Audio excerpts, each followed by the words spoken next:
Bonsoir,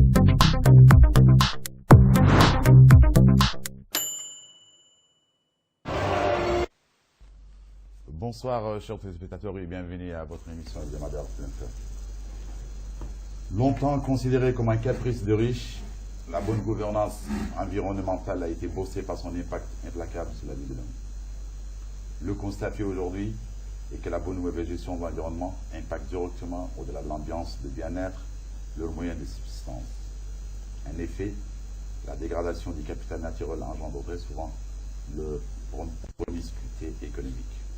En Mauritanie, les pouvoirs publics ont très tôt décidé de prendre le bœuf par les cornes en créant dès 2006 un ministère délégué pour l'environnement qui très vite s'est mué, en raison de son importance, en un ministère à part entière. Cette évolution institutionnelle marquée par l'ancrage de l'environnement dans le cadre stratégique de lutte contre la pauvreté a trouvé toute sa justification avec les nouveaux enjeux de gouvernance publique, notamment à la faveur de l'émergence d'un secteur économique nouveau, le secteur pétrolier.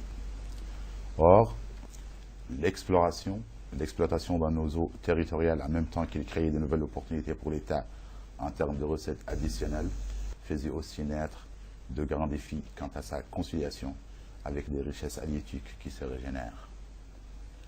La première alerte vécue vendredi dernier sur la présence de fuel sur le rivage a marqué les esprits. Une question d'actualité sur laquelle on lance ce soir ce débat pour essayer de cerner les tenants et les aboutissants d'une affaire qui continue de retenir l'attention du grand public. Pour parler de ces questions, chers téléspectateurs, et bien d'autres portant sur la gestion de l'environnement en général, et marin en particulier, j'ai invité pour vous ce soir M. Sidi Baba Oulaha, député de Ouadane, qui est président du réseau des parlementaires et élus locaux pour l'environnement, REPEM. Bonsoir, député. M. El-Hadrami Oullah Ahmed Deida, qui est conseiller chargé de l'écotourisme et de l'éducation environnementale au Bandarguin. Bonsoir. Bonsoir. Et mon cher last but not least, mon confrère Jeddaoul Deida, directeur de publication du site MoriWeb Info, pour animer avec moi ce débat. Bonsoir, Bonsoir, confrère. Voilà donc, on va commencer par vous, monsieur le député. Donc cette alerte qu'on a vécue vendredi dernier sur cette présence de fuel sur le rivage qui a marqué l'esprit, comme je viens d'expliquer. En fait, qu'est-ce qui s'est passé réellement? Merci de m'avoir donné cette opportunité. Je tiens seulement à vous remercier pour cette opportunité. Vous m'avez déjà présenté sur ce plateau, vous m'avez déjà invité pour parler de la culture. Ce soir, vous m'appelez pour parler de la nature. Je crois que le député de Ouadane est bien dans son élément, parler de la culture et de la nature. Pour revenir à votre question, effectivement, des informations nous sont parvenues comme quoi il y a des taches d'huile sur l'océan au niveau de la plage. Vitement, nous avons eu à dépêcher des éléments du réseau afin de s'assurer de l'information. Cependant, il est évident que les pouvoirs publics, le gouvernement a pris les dispositions nécessaires et les deux ministres concernés se sont, juste après 24 heures, déplacés sur les lieux pour constater en fait de visu l'information et suivie par cela par M. le Premier ministre. Je crois que l'information a été relayée et des communications ont été faites dans ce cadre. L'entretien où la conférence de presse donnée par les ministres a eu à éclairer l'opinion sur la situation. Donc, je crois que le public a été informé. Donc, M. Hadrami, donc je rappelle que vous êtes conseiller au Bandarguin. Donc, en fait, est-ce que ça a touché le Bandarguin? Non. Après, donc, à la suite de cette... L'honorable député vient de vous dire, j'ai été convoqué le dimanche au ministère des Pêches pour une série de crises parce que le Bandarguin fait partie donc du plan Polmar. Et après un débriefing, nous sommes rendus tous sur la plage le dimanche. Donc, et nous avons constaté une visu, effectivement, ces boulettes d'hydrocarbures sur la plage. Nous avons fait la plage donc depuis l'hôtel Sabah jusqu'à l'auberge Sultan. et nous avons repris la plage de l'autre côté jusqu'au Var. De l'autre côté au sud, nous n'avons rien constaté en réalité. Et donc, pour parler précisément du Bandarguin, suite à cela, évidemment, nous avons convoqué nos 2 chefs de département, qui sont un à Mamkar et l'autre à Évite, pour faire la plage vers le nord. Et donc, les résultats qu'ils nous ont rapportés avec les photos que nous avons versées évidemment à la direction de Marine Marchand, parce que c'est elle qui pilote le plan Polmar, n'ont indiqué rien du tout, RAS. En fait, ce qui a été vu, c'est à 35 km entre Mahaïzrat et Mamkar. Est-ce qu'il y a une pollution? Non, on peut pas. Le degré, en fait, le degré ou l'impact. Non, on ne peut pas dire qu'il y a une pollution parce que malheureusement, les gens ont vu des poissons morts, ils ont vu peut-être un dauphin qui est mort, mais c'est des morts naturelles. Nous, on ne peut se baser que sur les analyses de l'IMROP, qui est donc l'IMROP et de l'ONISPA, donc l'Institut mauritanien de recherche océanographique et pêche, et l'ONISPA, qui est l'Office national d'inspection des produits, d'inspection sanitaire des produits de la pêche et de l'aquaculture. Ces deux ont confirmé qu'il n'y a pas eu de pollution. Et donc, nous, on respecte leur avis. À notre avis, si vous avez une question à poser, mon cher invité. Je suis un peu étonné de cette discordance dans le discours, parce que d'un côté, on dit que c'est les institutions de l'INSPA et du Maroc qui ont conclu en fait qu'il n'y a pas de pollution, alors que, comme vous le savez, vous y étiez vous-même, nous avons été conviés à une conférence de presse, où d'ailleurs, je pense que les discours des responsables étaient un peu antinomiques. Tantôt, c'était par un heureux hasard qu'on avait, ou un malheureux hasard qu'on a découvert des... Alors, je rappelle que vous avez quand même sorti un papier le vendredi vers 19h sur le Montréal. Justement, donc, moi, ce qui me tracasse, c'est que quelque part, c'est que jusqu'au jour d'aujourd'hui, jusqu'au moment où on parle tout de suite, on ne connaît pas encore, l'enquête continue, on ne connaît pas encore l'origine de cette pollution. Donc, pour un peu répondre à Dramit, c'est parce que quelque part aussi, il y a une certaine... on a cru comprendre que le Polmar déclenché dimanche, c'est-à-dire 3 jours après le constat que le ministère des Pêches dit avoir fait sur les côtes, est un peu tardif. Et puis, son déroulement montre un peu quelque part qu'il n'y a pas de maturité dans l'action qui a été entreprise par le gouvernement et que le danger, parce qu'on parle du secteur des pêches ici, c'est des ressources halieutiques, c'est-à-dire 25% du budget de l'État, 50% des recettes d'exportation et 53 000 emplois directs du secteur. Donc, c'est socialement et économiquement très important pour l'État pour qu'on puisse jouer un peu à occulter certaines informations qui sont très clés dans cette affaire. Donc, quand vous pensez qu'il y a eu des informations qui ont été occultées? Permettez-moi de vous dire ceci. Moi, je suis un élu, je suis un législateur, je ne suis pas là à la place du gouvernement. Cependant, la seule chose que je pourrais éventuellement dire à votre encontre, M. Gidna, c'est que je crois que le gouvernement a fait l'effort nécessaire. L'alerte a été déclenchée le vendredi. Nous, en tant que réseau, nous avons visité les lieux le samedi pour s'informer de manière réelle sur le terrain. Le gouvernement est venu. Monsieur le Premier ministre lui-même s'est déplacé durant le week-end. Donc, si vous me dites qu'il y a en fait du retard pris dans la gestion de cette affaire, je me poserai bien la question pour savoir quel est ce retard. Parce que 24 heures après, le gouvernement, y inclut Monsieur le Premier ministre chargé de la coordination de l'action du gouvernement, était déjà sur place. Alors, les mesures, le plan Polmar. Moi, j'aimerais bien ici rappeler en fait le plan Polmar.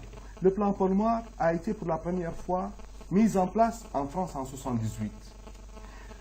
Et il a été amélioré après les malheureux accidents que nous connaissons pratiquement tous.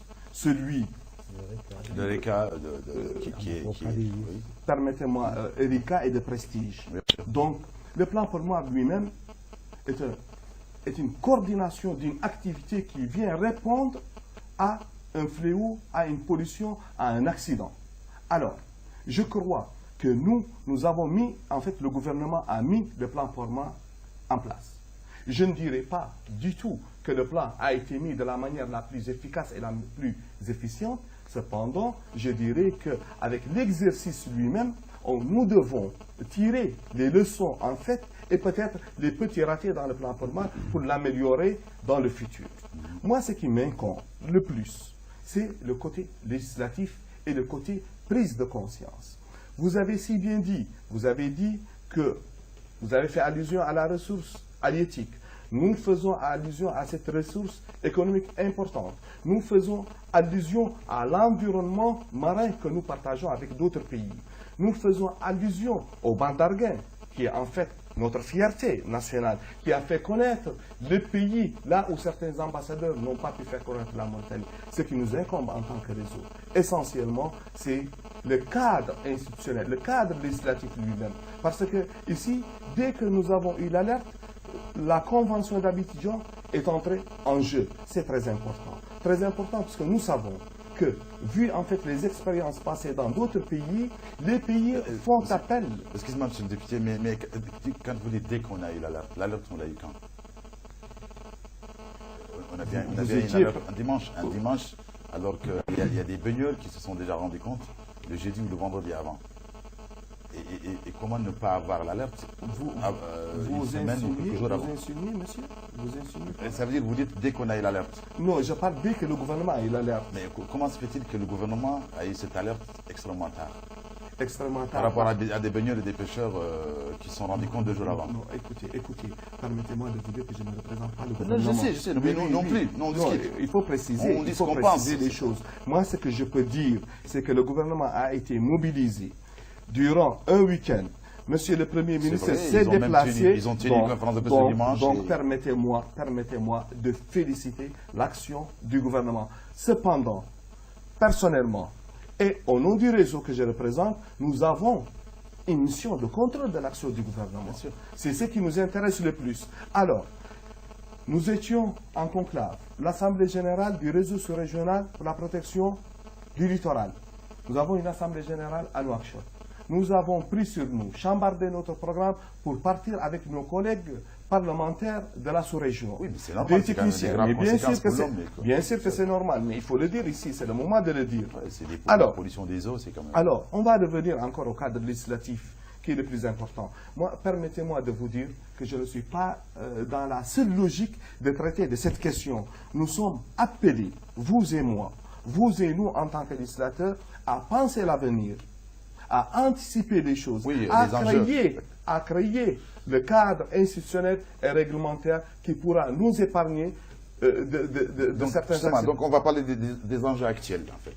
Et pour les années à venir, bien sûr. Quels sont les enjeux actuels aujourd'hui? Les enjeux actuels, comme l'honorable député l'a dit, c'est de voir comment le plan Polmar peut être mis en place très rapidement. C'est un exercice. Nous n'avons pas un précédent, il faut le dire, nous n'avons pas un précédent, c'est la première fois, et donc la coordination entre plusieurs départements n'est pas facile. Je pense qu'ils ont essayé de joindre tout le monde, ils n'ont pas pu les joindre jusqu'à dimanche, mais l'essentiel c'est qu'ils ont réagi. Ils ont réagi, il y a eu les radars qui ont été dressés sur nos eaux, il y a eu des survols pour voir s'il y a des nappes dérivantes, parce qu'en fait ce qui arrive sur la plage, ce n'est pas méchant. Hein. Quand nous regardons que dans les accidents de pollution, en fait, les 90% sont dus au dégazage sauvage. Ce n'est que 10% les Erika et tout ceci les accidents, qui aiment les gens, c'est 10%. Oui, mais dans d'autres pays, il y a des vraies opérations de pollution. Ce n'est pas vraiment le cas en Mauritanie. Non, ce n'est pas le cas en Mauritanie. C'est là où je voulais en venir. C'est des petites galettes qui se sont déposées sur la plage. C'est vrai que c'est inquiétant. Ce qui nous inquiétait le plus, c'est que ce soit des prémices, c'est-à-dire qu'il y a autre chose qui vient. Il m'arrête. Mais en fait, ça, c'était que des avertissements, et on avait peur que ce soit lié, en fait, au bateau russe qui a échoué. Ce qui n'est pas le cas. Ce qui n'est pas le cas. En fait, on n'arrive pas encore à trouver, on tourne autour des pots où on n'a pas encore trouvé l'origine de cette pollution. Toujours est-il que aujourd'hui, sur toute la côte, en fait, de certaine manière, quelque part, quelqu'un a dramatisé la situation. Parce que, comme l'a si bien dit Hadrami, les résultats, en tout cas par rapport à la mortalité sur les espèces, est très réduite. Donc, forcément, on a quelque part exagéré. Il y a une panique, en fait. Il y a une panique. Et donc, juste pour reprendre, reparler du problème Polmar, parce que je pense qu'il faut donner à César ce qui lui appartient. Il y a eu, pendant la mise en place du Polmar, c'est-à-dire qui fait suite au panel des scientifiques indépendants sur l'exploitation pétrolière en Mauritanie, la mise en place d'un plan Polmar qui a été confié à la marine marchande du ministère des Pêches. Mais aujourd'hui, et ce n'est pas, même si c'est une critique, hein, c'est aussi à quelque chose de malheureux. Bon, nous avons constaté que malgré les 2 exercices de simulation que le plan Polmar a déjà exécuté, nous avons constaté, je pense que intimement, honnêtement, intellectuellement, les ministères, en tout cas les gens qui sont en charge de ça, doivent se dire que on est là face à une situation qui finalement, Dieu merci, n'est pas aussi grave, mais il devrait faire cas d'école et nous permettre en fait d'envisager avec beaucoup plus de sérieux, beaucoup plus d'engagement l'éventualité qu'Adiane oui, c'est du plein exercice. Du marée noire ou d'un accident d'un grand bateau.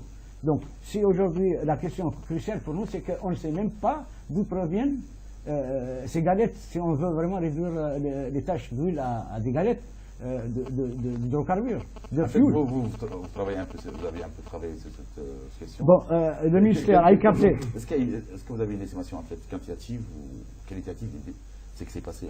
En fait, on s'en tient à un discours officiel. C'est-à-dire le Premier ministre, sur la plage de Nouakchott, déclarait qu'on a dénombré au moins 30 tortilles marines mortes, 2 dauphins et quelques quantités de poissons. Ouais. Et on a très vite lié cela avec le phénomène qui est survenu sur nos côtes. Mais moi, je veux dire, je vais aller plus loin. C'est-à-dire que cette histoire, cette affaire, aussi bénigne qu'elle paraisse aujourd'hui, doit dicter au gouvernement, et je pense qu'en tout cas, doit, en tant qu'observateur, je conseillerais au gouvernement d'avoir l'œil à ce genre d'accident, parce que parfois, nous avons vu malheureusement que les autorités avaient été surprises. Du jour au lendemain, on se retrouve face à un phénomène alors qu'on pensait être préparé et que malheureusement, au bout du compte, la machine n'était pas huilée. Donc, il faut nécessairement accepter qu'il y ait des défaillances au niveau de la coordination Justement, donc vous dans le réseau, en fait, comment vous pensez protéger cet environnement marin, en gros? Ce que vous avez mis sur le... Très bien. Nous avons eu contact directement avec les 2 départements ministériels concernés, celui des pêches, celui de l'environnement. Et je tiens ici à remercier les 2 ministres pour la disponibilité. Nous tenons pratiquement chaque 2 jours un entretien avec chacun des 2 ministres pour suivre de très près l'évolution du dossier. Ça, c'est la première action. La seconde, nous avons créé une commission au sein du réseau, un comité de suivi ad hoc qui prend contact et qui recueille l'information de manière à ce que toutes les informations puissent nous parvenir. Il faut encore rappeler et répéter que notre action n'est pas celle du gouvernement, nous avons une action de contrôle de l'action. Maintenant, ce qui est demandé essentiellement, c'est de tirer des leçons de l'opération qui est entamée, d'être très vigilant par rapport à ça, à toutes les éventualités autres, et de créer en fait un environnement juridique qui peut nous permettre, dans d'autres situations, à Dieu ne déplaise, qu'on puisse être préparé à ce que le gouvernement, l'exécutif, puisse apporter des réponses idoines aux questions et aux attentes des environnementalistes d'une part, des populations et à sa préservation. Comment alors expliquez-vous, monsieur le député, vous qui êtes à l'Assemblée nationale, que l'ordonnance 2007-037 qui institue justement un observatoire du littoral, jusqu'ici n'a pas été promulguée ni adoptée. Et je veux dire promulguée par le gouvernement. Alors que dans cette loi, justement, il est bien noté qu'un observatoire du littoral devait être mis en place. C'est-à-dire, quelque part, vous faites des textes, mais des textes qui sont suspendus à la volonté aussi du gouvernement. Donc, si ces lois ne sont pas mises en exécution, ça devient véritablement un acte pour, je ne dirais pas pour rien. Vous posez une question pertinente. Il y a des décrets d'application qui doivent être pris. C'est très pertinent. Nous sommes là pour tirer la sonnette d'alarme. Nous sommes là pour rappeler au gouvernement qu'il y a des décrets d'application pour mettre en évidence ces lois. Aujourd'hui, je vous dis qu'aujourd'hui, qu'au jour d'aujourd'hui, à l'Assemblée nationale, et par l'effort, bien entendu, du réseau et du président de l'Assemblée nationale, nous avons aujourd'hui le protocole de Nagoya à l'Assemblée nationale.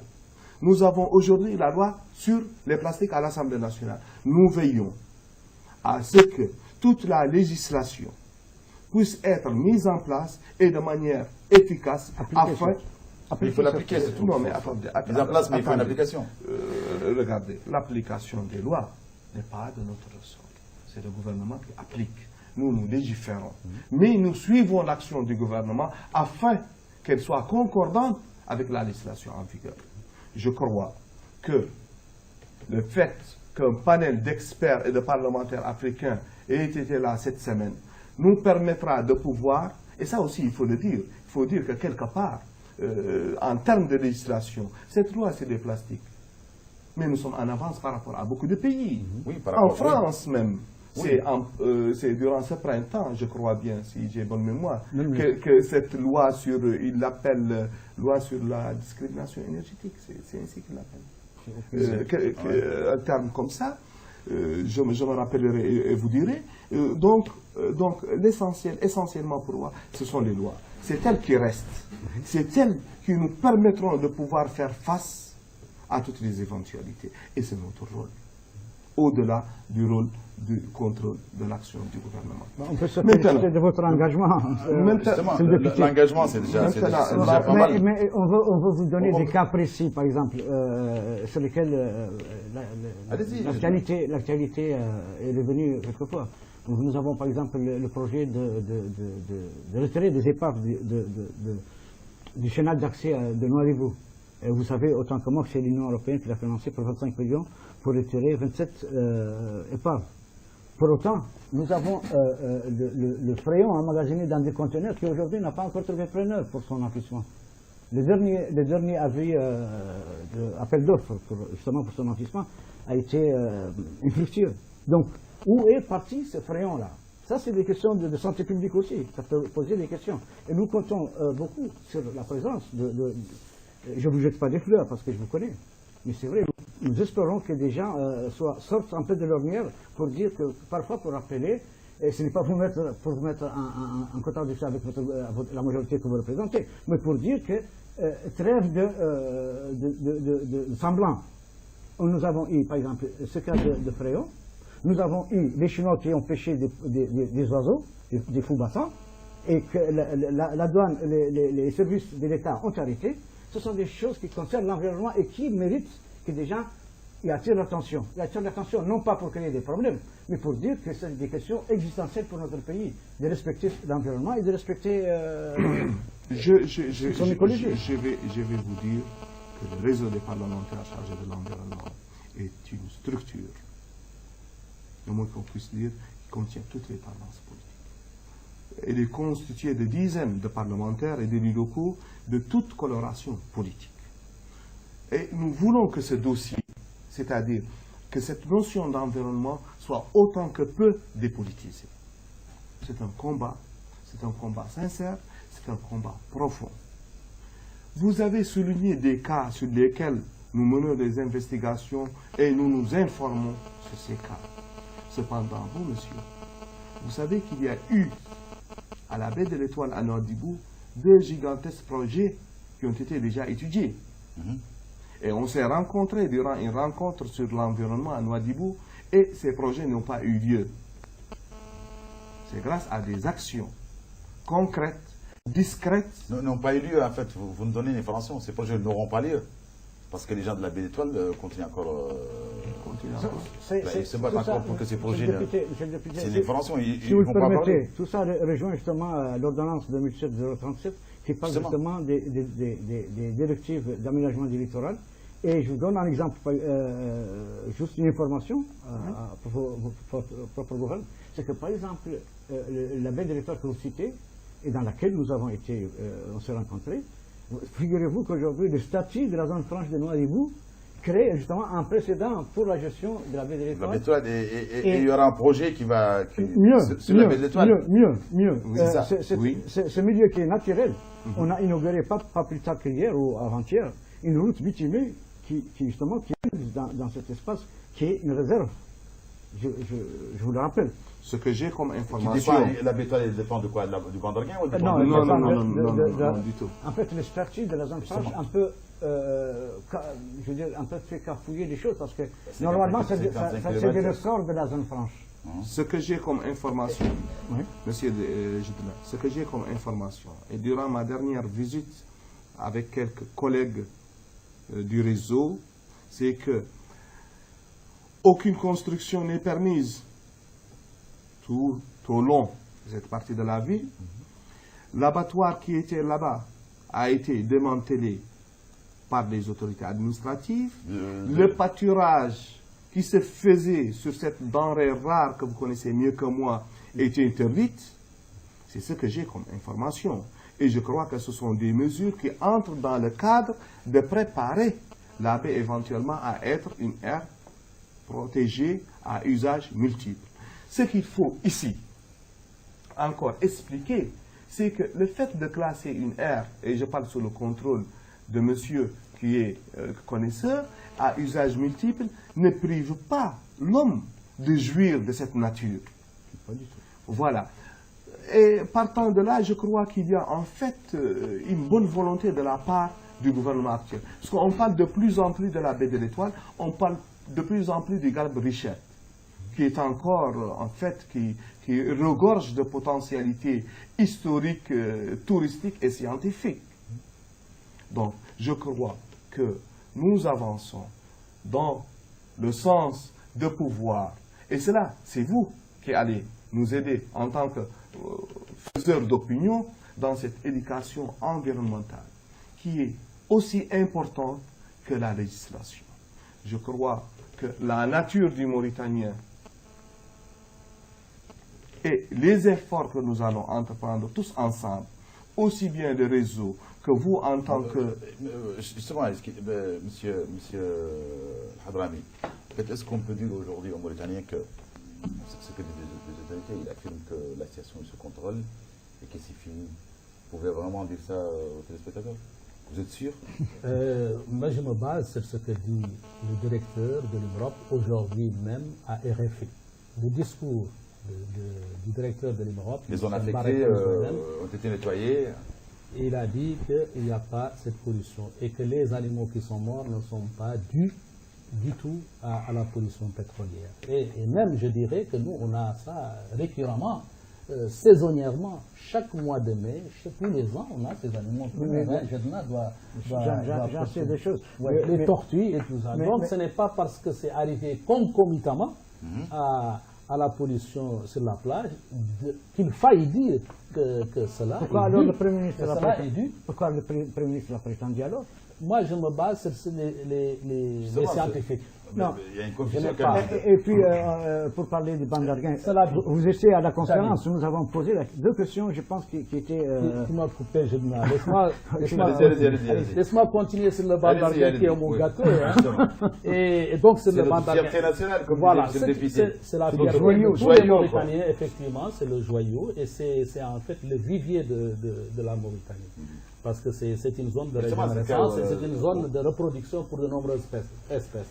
Si vous prenez le mulet, par exemple, il passe 8 mois au Bandarguin. La corbeille, elle passe 6 mois au Bandarguin. Ces espèces... Oui, mais figurez-vous que le Bandarguin a eu peur depuis 2 ans. Depuis 2 ans, en 2013, nous avons déjà diligenté une étude de faisabilité avec l'aide du Centre du patrimoine mondial de l'UNESCO. Cette étude fera que le Bandarguin bénéficiera de ce qu'on appelle le statut PSSA. Le statut PSSA en anglais, ça veut dire particularly sensitive sea areas, c'est-à-dire les zones maritimes particulièrement vulnérables. Et une fois qu'on a ce statut, sur toutes les cartes maritimes figurera le Bandarguin, ça veut dire que les tankers, que vous savez très bien, c'est maritime. On l'a pas encore eu. Non, on ne l'a pas encore eu. Le dernier, on est passé le 11, et c'est ce que je disais, le directeur de la marine marchande a représenté le PNBA, le 11 à Londres, et c'est en bonne voie. On ne fait pas fi des investissements que l'État a fait pour préserver et sauvegarder l'environnement, dans son ensemble et marin particulièrement. Je me souviens aussi du programme BGP, qui est un peu quand même un programme phare justement dans la protection et qui s'intéresse beaucoup plus aux pollutions chroniques plutôt qu'accidentelles comme on le voit aujourd'hui. Mais ce que je voulais par exemple dire, c'est qu'à la conférence de presse, nous avons demandé au ministre qui était présent quelle était la direction des courants marins au moment où nous parlait par exemple par rapport à cette présence de craignant que le vent se vers le nord, c'est ce qu'on a voulu. Est-ce que nous avons posé, c'était les premiers, je veux dire, spontanément, nous avons pensé au PNBA, parce que la Nurserie, pour les ressources halieutiques mauritaniennes. Pour autant, nous apprenons qu'à Mhaïjrat, comme vous pouvez le confirmer, il y a des suspicions de présence de cette pollution qui est une zone du parc du parc. Une pollution, c'est peut-être pas la même, parce que ça peut provenir de... Non, c'est les mêmes galettes, apparemment, c'est les mêmes galettes, mais c'est dans les environs de Mhaïjrat. C'est vrai ou pas? Oui, mais Mhaïjrat, c'est à 45 km du Bandarguin. C'est à la limite du Bandarguin. Donc, nous, on ne fait pas de, je veux dire, de... Oui, mais 45 km du Bandarguin, c'est la porte à côté, quand même. Non. Oui, mais nous surveillons nos côtes. Nous sommes présents sur le Bandarguin. Vous les surveillez comment, en fait? Qu'est-ce que vous avez comme moyen pour ça? D'abord, on a des radars qui sont là. Pourquoi vous ne demandez pas les services météorologiques? Deuxièmement, je vais revenir pour répondre. C'est important pour moi de répondre à cette question. D'abord, on a des radars qui sont pointés, un à Mamrar, un à 8, donc au centre, et un à Nouadhibou. Ces radars, ils balayent. D'abord, nous, on surveille parce qu'on conserve ce territoire. Donc, toute intrusion est vite détectée. D'accord? Donc, ça veut dire que nous, on surveille toutes les intrusions, c'est les pirogues, parce qu'en fait, le Bandarguin, comme il n'est pas profond, les grands nageurs ne peuvent pas s'y aventurer. Il y a pas de, le terrain d'eau n'est pas très fort. Donc, en fait, c'est les petites pirogues sénégalaises qui font des intrusions au Bandarguin. Et c'est ça qu'on surveille par les radars. Et nous avons plus de 12 vedettes qui sont stationnées. Une fois que le radar détecte une intrusion, et comment il détecte l'intrusion en fait? Parce que nous avons à l'intérieur du parc des lanches qui sont donc à propulsion avec le vent. Donc ça veut dire que vous avez déjà détecté une pollution au niveau du Bandarguin. Qui pollue en fait? Mais on n'a pas de pollution jusqu'à présent. Vous n'avez jamais eu de pollution? Pas de pollution, hydrocarbures. Oui, mais quel genre de pollution peut y avoir au Bandarguin? Ahmed. Qui pollue? Ahmed. Non, on n'a pas. Est-ce qu'il y a des gens qui est-ce que par exemple, en parlant des gisements de gaz, non, mais on parle d'une plateforme à 60 km de Nouakchott. On surveille, voilà. On n'en parle pas. Est-ce que on surveille nos eaux. On peut parler de toutes les eaux, c'est facile, vous dites. On peut parler de toutes les origines. On surveille nos eaux. Puisqu'on a écarté l'affaire de l'Oleg Naïdanov, le bateau russe, parce que, en tout cas, pour l'heure, parce que oui, mais on sait nous pas. avons vu qu'à son naufrage le 11 avril... Peut-être qu'il y a des gisements de gaz dans les eaux mauritaniennes. Non, le 14 avril, le ministère des Pêches dit que les eaux territoriales mauritaniennes n'étaient pas sous menace, justement, des 14 000 tonnes d'hydrocarbures provenant du bateau russe. Mais je vous dis, pour avoir discuté avec des capitaines de bateaux, que de tout le mois de mai et d'avril, les courants étaient beaucoup plus dans le sens sud-nord, les courants marins. C'est empirique, c'est des capitaines de bateaux, c'est des gens qui connaissent quand même leur métier, mais qui disent, qui peuvent certifier que pour la plupart dans cette zone, les courants étaient beaucoup plus des courants sud-nord. Ceci étant, il n'y a pas, alhamdoulilah, aujourd'hui, une catastrophe. Je pense que le mieux, aujourd'hui, c'est de pouvoir prendre, comme l'a dit le député tout à l'heure, c'est de tirer les leçons de ce qu'on a pu vivre avec toutes les inquiétudes que les gens ont eues. Parce que, je ne cesserai pas de le répéter, c'est véritablement le secteur de la pêche et le poumon de ce... Donc, de toute façon, le gouvernement nous dit que cette marée noire provoquée par le naufrage du bateau russe n'a pas atteint nos côtes. Ça, c'est la première des choses. Vous, en tant que journaliste, que vous êtes sûr de cette information ou pas? Je ne peux pas certifier quoi que ce soit. J'ai dit que toutes les hypothèses, en tout cas l'enquête officielle... L'hypothèse des gaz, de gisement de gaz dans les eaux... Non, qu'il ne fallait pas écarter une quelconque source potentielle. Ça pourrait être, comme je l'ai dit, la plateforme de sointement de pétrole, c'est la plateforme qui est là à 60 km de Nouakchott, et donc les courants marins pourraient favoriser. Ça peut être un tanker, comme ça semble être crédité par plusieurs sources, qui aurait déversé... Pourquoi pas un bateau clandestin Monsieur, qui aurait déversé du GBC Je ne fais que des hypothèses, je n'affirme rien du tout. Oui, d'accord. On ne peut pas affirmer parce qu'il y a trois gouvernement a déclaré les déclarations du gouvernement, vous les avez. Nous, en tant que législateurs, C'est que c'est réellement passé. nous, en tant que législateurs et en tant que réseau, nous appelons à la vigilance, nous appelons au renforcement du cadre juridique existant, législatif. Vulgarisation. Nous demandons l'introduction de l'éducation environnementale dans le quotidien du Mauritanien. Monsieur Jedne, je vais revenir un peu et dire que vous avez avancé des hypothèses. Moi, je crois que vous connaissez mieux que moi l'IMROP et les moyens dont dispose l'Institut. Je crois que ce sont des scientifiques. Je crois qu'il y a une certaine honnêteté dans le traitement des dossiers qu'ils ont.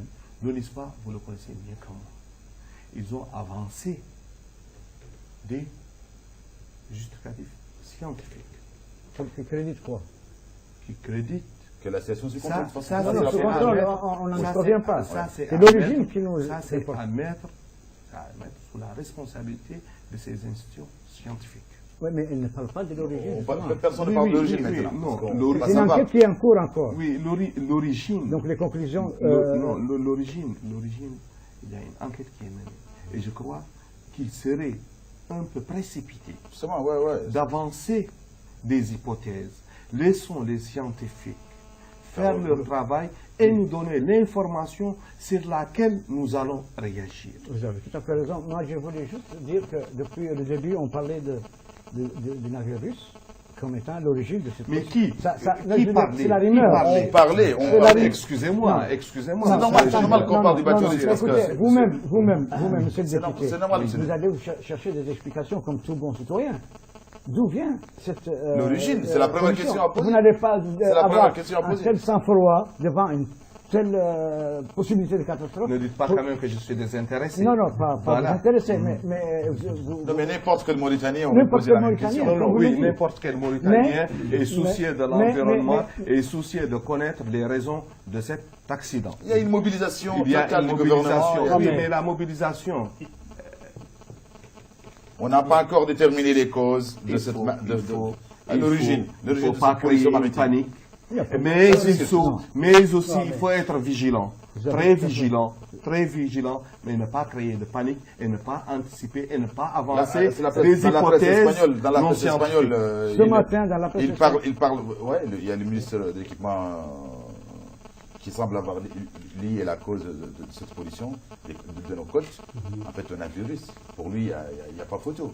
Tu sais pourquoi? Oui. Parce qu'aujourd'hui même, sur la berge des îles Canaries, on a retrouvé des tortilles mortes, justement, des suites du déversement de ces huiles. Donc, est-ce qu'on va faire le rapport? Auquel cas, je pense que... Il n'y a pas de coordination. Non, je pense très sincèrement, si c'est le navire russe, le ministre de la Pêche devrait rendre son tablier. Parce qu'il avait fait un communiqué que la situation du navire russe était suivie par son département, je ne dirais pas à chaque heure, oui, en tout cas qu'il prenait très au sérieux cette menace. Si c'est des huiles qui viennent de ce navire, je pense que nous avons malheureusement encore un long chemin à faire pour prévenir de grandes catastrophes. Et si par contre ce n'est pas le cas, rendons à César ce qui lui appartient et disons que, comme vous le proposez, que les institutions scientifiques sont là d'abord pour nous éclairer, pour nous illuminer, et attendre les conclusions officielles. Justement, il y a des experts qui s'activent maintenant pour pouvoir trouver une l'origine. Mais l'origine de la dramatisation ou de ce que vous appelez la panique, ce n'est pas le citoyen ordinaire. C'est quand on tient une conférence de presse pour annoncer que 200 km, c'est pas nous qui l'inventons. C'est les responsables du gouvernement. 20 km de Diago, 200 km avec 200 km à partir de Diago jusqu'à Nouakchott, on nous dit 200 km de pollution. Monsieur Jedne, vous essayez, vous me menez dans des suppositions. Non.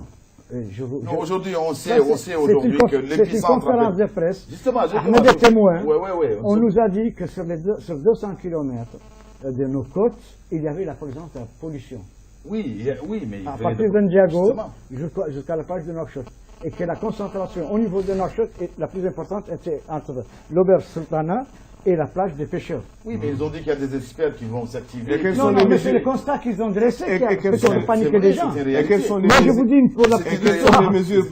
pour la petite histoire, on m'a rapporté que le directeur de la rue marchande, qui est responsable du Polmar, avait proposé qu'il ne fallait pas aggraver une situation qui était plutôt saisissable, et qu'il avait été désavoué par le Premier ministre, parce que le Premier ministre a été mal informé par ceux qui devaient le faire. Ce sont des sources sûres, là, des sources concordantes, comme vous dites chez vous. Non, je peux C'est ce concordante, comme on dit. Non, c'est pour vous dire, la cacophonie qu'il y a il ne faut pas alarmer aujourd'hui la population. Non, il n'y a pas d'alarme, il n'y a pas de panique. Les scientifiques, l'IMROP qui est accrédité, a montré qu'il n'y a pas de lien cause à effet entre ces hydrocarbures et la mort de ces... Qu'elle a dit l'IMROP? Éclairez-nous. M. Mbarek a dit ce matin... Il était présent à la conférence de presse du ministre. À RFI. Il analyse encore les échantillons. Je l'ai écouté. Voilà. Ils sont encore en train d'analyser les échantillons. Mais d'huile d'abord. Voilà. Ça, c'est pour déterminer l'origine, comme vous dites. Est-ce que l'origine, ça vient du bateau russe ou est-ce que c'est un... Donc, pour vous, Bandarguin, on sait que l'épicentre de la catastrophe, entre guillemets, il est à Ndiago, comme faire le site.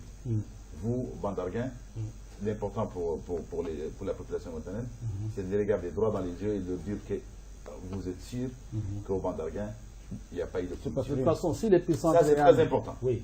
Si l'épicentre même est en Ndiago, ça ne va pas arriver au Bandarguin. Justement. Parce que les courants, justement, c'est du nord-est. Ça aussi, il faut comprendre comment les dérives de courant amènent la pollution au niveau du Bandarguin. Il faudra que ça vienne du nord-est. Et là, je voulais aussi dire un peu, moi je doute que de toute façon ça vient du bateau russe, parce que sinon ça allait quand même toucher un peu les côtes marocaines, ça allait toucher Nouadhibou avant, ça allait toucher... Il y a quand même des indicateurs sur lesquels on doit avoir pour dire que ça ne peut pas venir de là. On ne peut pas affirmer, c'est les scientifiques qui... C'est pourquoi je disais qu'il ne fallait pas occulter les plateformes qu'il y a là, la prospection qu'il y a sur nos côtes qui est là, qui sort vraiment sur les occasions. Et c'est la raison. Ça, c'est la raison pour plaider. C'est la raison pour plaider et féliciter peut-être même les autorités pour ça, d'avoir initié le BGP pour permettre justement d'avoir un œil sûr et un œil certain. Et je rappelle que le BGP a cours de financement. Parce que les partenaires, les gros partenaires, c'est des pétroliers qui n'ont pas encore mis la main à la poche pour ce projet. Mais c'est vraiment la preuve que c'est un projet... C'est le bateau, c'est quand même grave. Monsieur Jeddah, permettez-moi de vous dire qu'au niveau du ministère de l'Énergie, du pétrole et des mines, où j'ai travaillé durant une décennie, et dans le contrat d'exploration-production des fonds sont alloués à ce qu'on appelle la commission environnementale, qui est logée au ministère de l'énergie et du pétrole, le ministère chargé du pétrole. Ces fonds sont entre autres missions destinées à des... Ils ont déjà fait couler beaucoup d'encre. Oui, ils ont fait couler beaucoup d'encre. Ils ont fait couler beaucoup d'encre, oui, vous le dites. Mais moi, ce que je peux dire, c'est qu'il y a des fonds disponibles au ministère pour des actions à mener, renforcement de capacités, formation du personnel et pour des causes environnementales dont celle-ci. Et selon des informations qui restent à vérifier, je ne peux pas l'affirmer, que des fonds ont été octroyés, auraient été octroyés par la dite commission, par le ministère, pour appuyer le plan Polmar qui a été mis en place. Ceci reste à vérifier comme cette information. Moi, je pense que c'est là peut-être là le sentier qu'il faut suivre.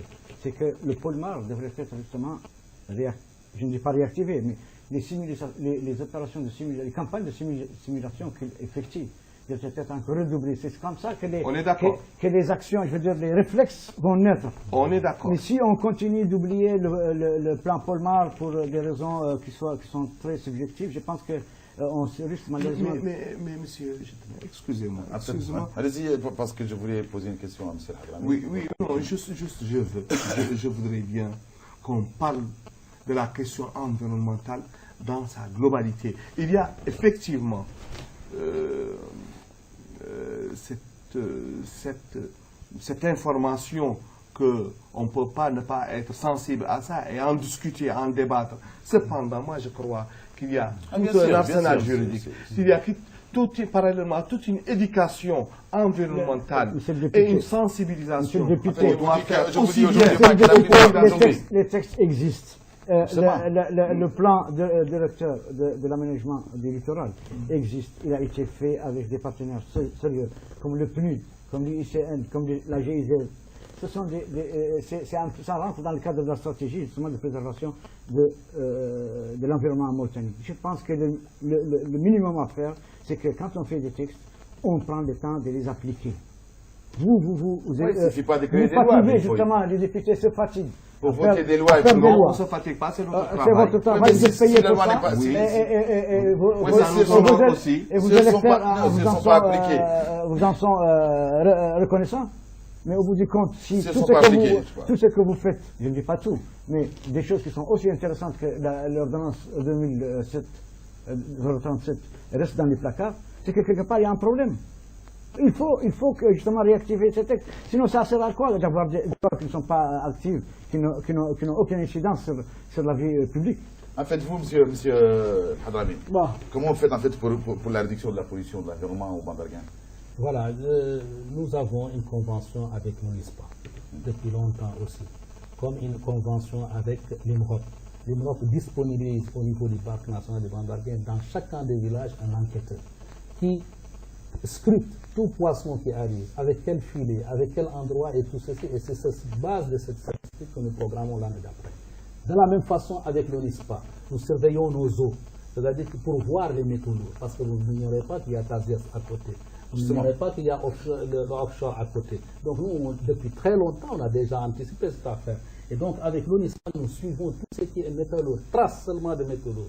Donc dès qu'il y a une pollution, on peut le savoir. Non, mais par rapport jusqu'à présent, le monitoring, c'est déjà, il y a déjà des institutions que le député a citées, qui font leur travail et on n'a rien à leur reprocher. Mais ça, c'est un travail,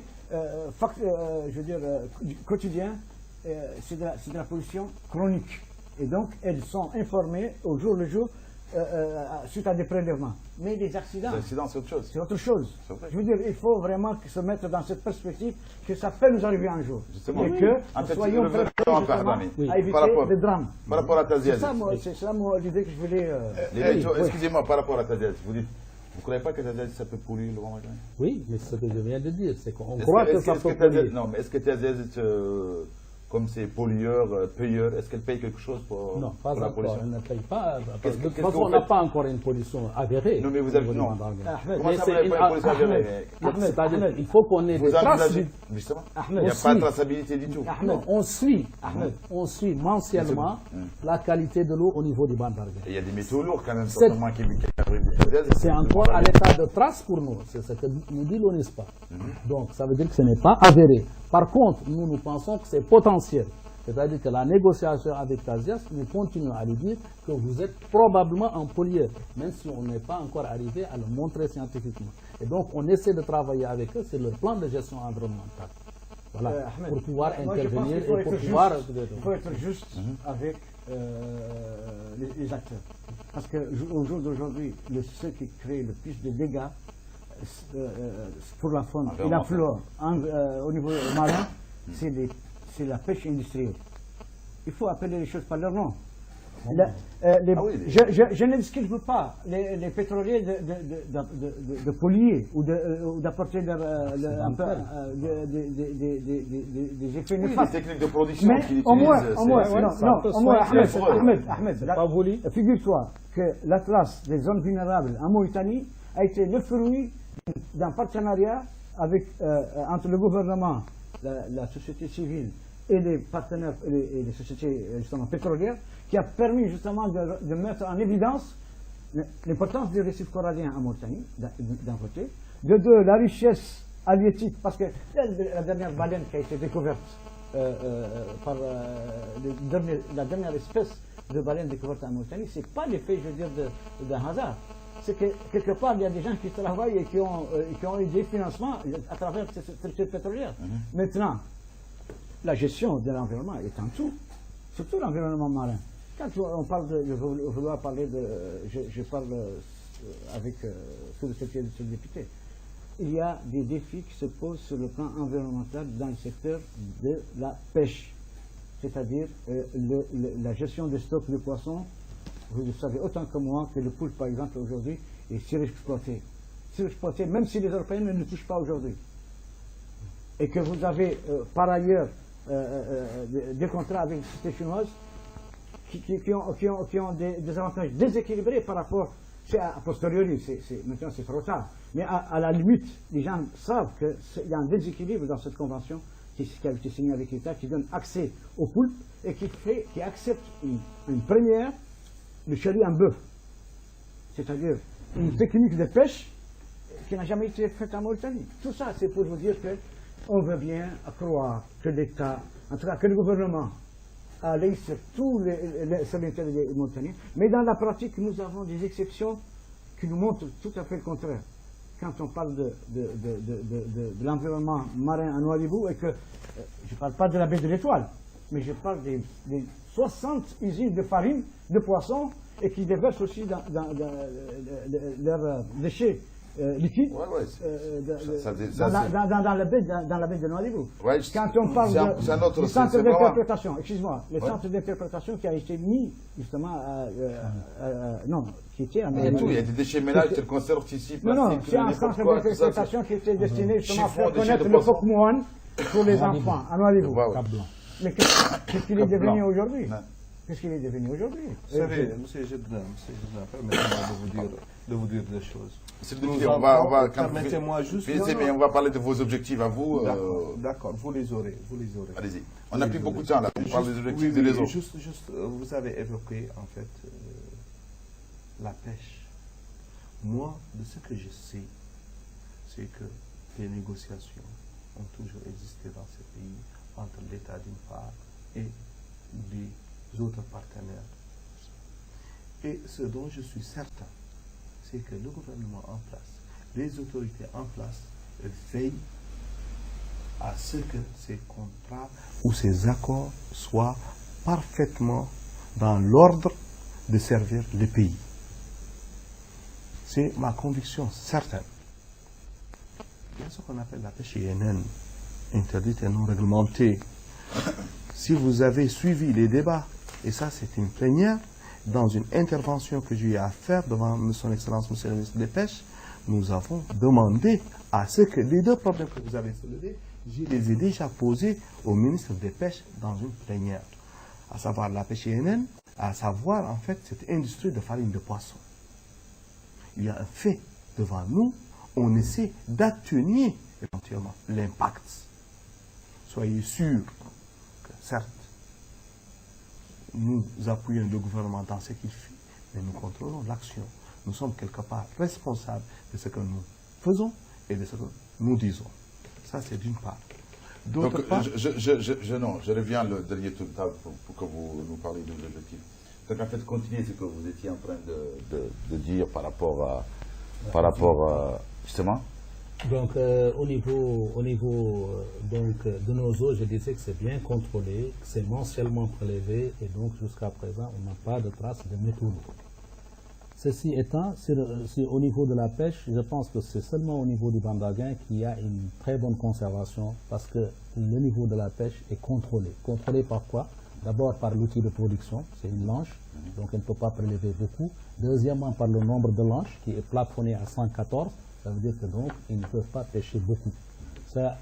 Et si le Bandaguin continue à vivre, je pense que vous aurez des poissons parce que c'est des espèces migratrices.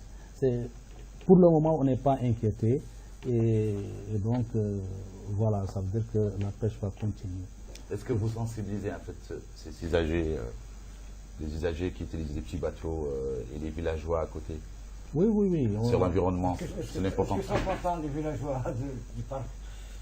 Non, ils peuvent ne pas être contents parce que les villageois, ils demandent toujours plus. C'est tout à fait normal. Ils demandent c'est comme entre un enfant avec son père. Ils demandent toujours à la direction beaucoup plus que ce qu'ils ont.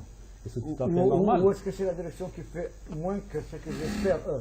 C'est aussi une question. Non, nous, on a une mission de conservation. C'est vrai que l'a posé. Non, on a une mission. Je connais il sait bien de quoi je parle parce que. Mais allez-y, posez la question, il est là pour ça. Non, très souvent, je discute avec les villageois, les pêcheurs. Les pêcheurs. Et qui trouvent toujours à redire par rapport à la politique sociale du parc. La boîte, quoi. Dans une zone qui, normalement, est leur zone de prédilection. Oui, c'est aussi une zone... Non, depuis toujours. Et alors, c'est une zone mauritanienne aussi. Non, mais quand tu viens voir quelqu'un qui était sur la côte, qui pêchait comme il voulait, et tu lui dis, maintenant, tu ne peux avoir qu'une planche. Oui, avec combien de boîtes? Tes enfants, à la limite, tu n'as pas fait une grande école à côté, ni un grand centre de santé. Ce qui n'est pas toujours de ressort du parc, je l'admets. C'est aussi les autres structures de l'État. Mais tu n'as pas beaucoup à lui demander. Si tu n'as pas une bonne école, je veux dire au moins au jour CM2. Parce que j'en connais qui envoient leurs enfants à Nouadhibou ou à Nouakchott pour continuer leur scolarité au collège. Donc, forcément, les gens ils sont réticents parfois aux politiques parce qu'ils pensent que c'est fait à leurs dépens. Donc il n'y a pas d'intégration des populations locales en fait dans leur environnement. Il y a même quand même un laisse-moi répondre. Il y a un mécontentement. Allez-y. Laisse-moi répondre. Allez-y. Donc on peut nous demander toujours plus. C'est que ce que je venais à dire, c'est vrai que nous, notre première mission, c'est une mission de conservation. On s'appelle à conserver ce parc. C'est pas seulement pour la Mauritanie, c'est pour la sous-région. C'est pour l'humanité. C'est pour l'humanité. Depuis 2001. Donc pour toute l'humanité. Évidemment, si on les empêche eux de faire des choses, c'est vrai qu'il faut avoir des compensations. Ce que nous regrettons, ce que les gens regrettent quand ils viennent au parc, c'est vrai qu'ils voient que l'éducation n'est pas au top. C'est vrai qu'ils voient qu'il n'y a pas d'eau, c'est vrai qu'il n'y a pas ceci. Mais en fait, longtemps, ça on le considère nous-mêmes comme des points noirs qu'on avait. Longtemps, on a considéré que c'était les missions régaliennes de l'État et que ce n'était pas les missions du parc. Oui. C'était les missions de l'éducation, c'était les missions du ministère de Santé. En réalité, pour des écoles, il faut des dispensaires, c'est l'État, c'est le ministère de la Santé. Voilà, et en réalité, en réalité, ce qui se passe, c'est vrai. Mais en réalité, ce qui se passe, Ahmed, c'est qu'effectivement, c'est une population de 1200 personnes et qui est éparpillée sur 9 villages.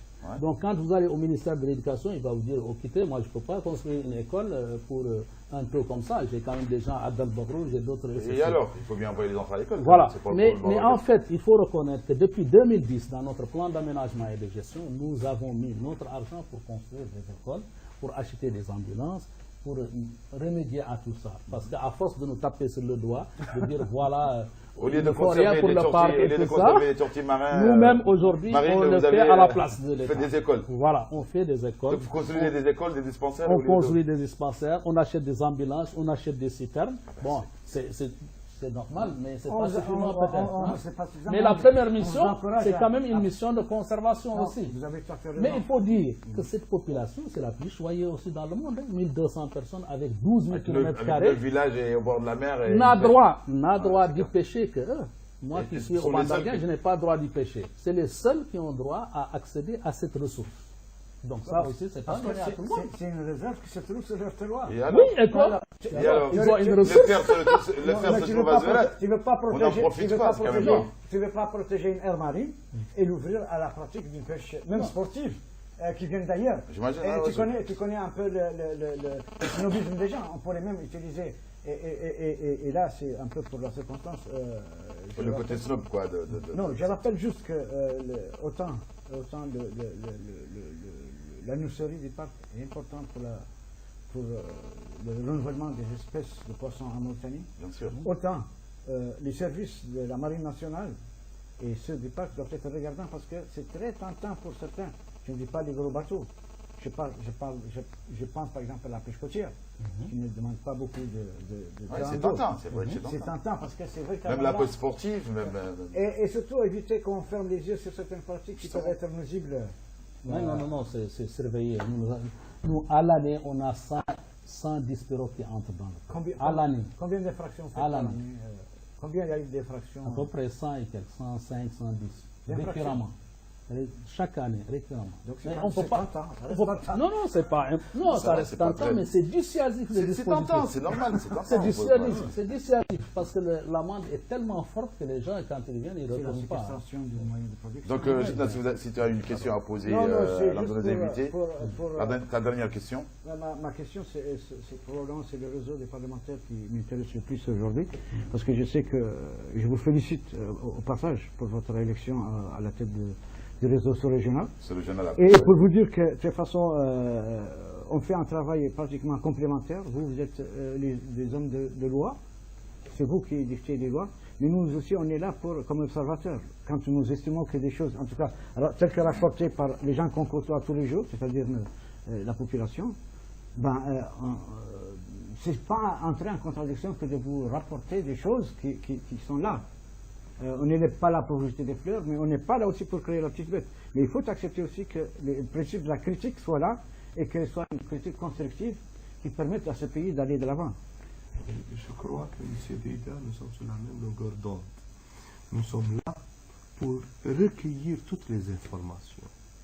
Je l'ai déjà dit, nous avons une mission de contrôle de l'action du gouvernement. Mais j'ai dit bien recueillir toutes les informations, les vérifier. Cependant, permettez-moi de dire et de vous dire que les informations que vous aurez à nous fournir seront passées au peigne fin, seront vérifiées. Le réseau n'est pas l'appropriation d'une autorité. C'est une autorité qui fait un travail qui, le souci derrière, c'est un souci de préservation, c'est un souci de durabilité dans l'action. Donc, dernière question, je viens juste de m'en souvenir. Comment expliquez-vous, vous qui êtes président de ce réseau, et que vous n'ayez pas été invité justement au projet, le dernier projet de code de marine, de code de pêche à Nouadhibou, un code qui avait été discuté, je veux dire, quelque temps, et que les acteurs ont demandé à son adoption jusqu'à la concertation vraiment large. Oui, soit large et surtout fasse le tour de toute la question du système de quotas. Alors que jeudi dernier, nous apprenons au Conseil des ministres que le projet de loi a été adopté en Conseil des ministres. Vraiment, il y a des choses sur lesquelles, excusez-nous, mais on ne va probablement pas être en accord. Si vous avez toujours une position partisane, donc... Non, notre position, mais attendez, si je sors du cadre de... Moi, je ne rentre pas, là. Si je sors du cadre de cette représentation aujourd'hui du REPEM, j'ai bien sûr ma position politique qui est très tranchée et très visible. Cependant, je parle d'un réseau qui, je le répète encore, est constitué de toutes les colorations politiques. Vous avez dit, vous aviez dit, nous n'avons pas été invités. Je ne l'ai pas vu surtout. Voilà. Pas été invité ou pas vu, il y a une différence.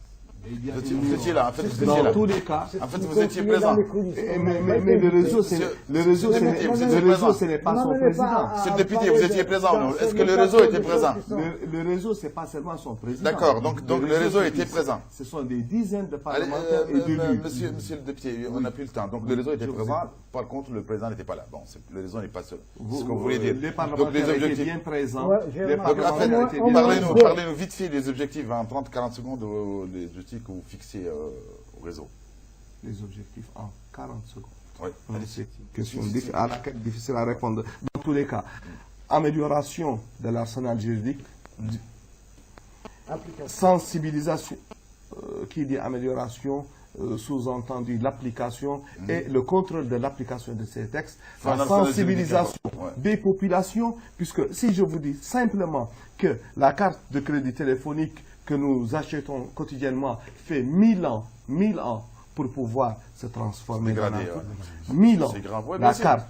Oui, donc, la sensibilisation des populations, mais aussi la sensibilisation des pouvoirs publics. Donc, c'est cette prise de conscience, c'est cette éducation environnementale, c'est cette notion de prise de conscience, en plus du dispositif juridique, qui sont les deux grands objectifs du réseau. Donc, M. El Hadrami, vite fait, pour le monde en fait, que sont les objectifs Les objectifs pour le Bandarguin. Vous nous parlez un petit peu vite fait des Bandarguins, parce que les Mauritaniens...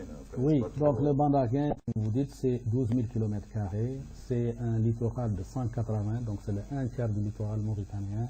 Dans cet espace vit une population appelée Imragen, essentiellement pêcheurs.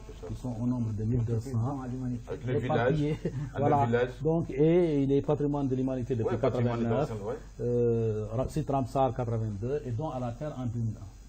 Voilà. Maintenant, sur ce territoire, il y a une ressource qui est pour toute la zone économique exclusive. Et cette ressource, nous avons la charge de la conserver. Nous la conservons. Donc, l'objectif principal, c'est la surveillance. Encore la surveillance et encore la surveillance. L'objectif second, c'est développer la population locale, donc faire encore plus d'accès aux services de base, comme je disais. Est-ce que vous mettez en œuvre en fait des projets générateurs de revenus absolument, au profit de ces populations? Absolument. Nous mettons par exemple tout l'écotourisme, c'est une activité génératrice de revenus dédiée à la femme. Nous mettons les activités de transformation des produits de pêche, poutargue, tichepar et tout ceci. C'est aussi une activité génératrice de revenus dédiée aux femmes. Parce que nous aussi, là, on fait l'effet genre, hein, on n'est pas seulement... Parce qu'on nous pense que la femme... Voilà, on est en avance avec le fonds fiduciaire, avec le PSSA, en fait, on est en avance. Le PSSA, figurez-vous, on va être le premier en Afrique à en disposer comme statut. Le premier en Afrique à disposer de ça. Des espèces animales aussi marines, quoi. Les espèces animales marines. Voilà, donc, qu'est-ce que vous voulez dire aux téléspectateurs par rapport à... Non, moi, c'est juste pour revenir à notre sujet principal, c'est par rapport à la pollution qu'il y a sur la plage.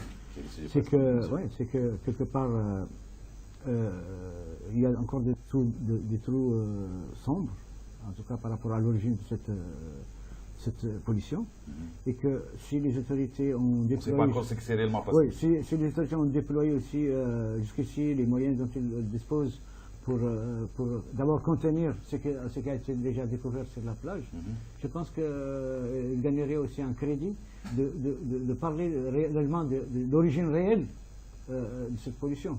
Et j'espère que l'enquête menée par les scientifiques contribuera un peu à sortir un peu de l'ombre l'origine de cette pollution et que finalement on prenne vraiment le taureau par les cornes pour que demain, si on est placé devant une situation pareille, le plan Polmar puisse être véritablement, spontanément déclenché sans... Voilà, ça sera le dernier mot de la fin. On espère, en fait, pour Fouché, de toute façon, il faut savoir que les autorités mauritaniennes ont affirmé que les zones affectées par cette pollution ont été nettoyées et que la situation est sous contrôle. Donc, il n'y a pas fin à la demeure. Et on espère que ce serait la vérité. Donc, je remercie M. Sidibab en votre nom, je bien sûr, j'aime aussi M. Sidibab qui est député de Ouadane, et que je rappelle qu'il est président du réseau des parlementaires et élus locaux pour l'environnement, et M. El-Hadrami Oullah Ahmed Deida, qui est conseiller chargé de l'écotourisme et de l'éducation environnementale au Bandarguin. Et bien sûr, mon confrère Ouldeida, je vous remercie tous les trois d'avoir accepté notre invitation. Et je remercie l'équipe technique, M. Djaga, Melainin, Tafa, et le réalisateur de cette émission, M. Bertin. Quant à moi, je vous donne rendez-vous la semaine prochaine, même chaîne, même heure. Au revoir.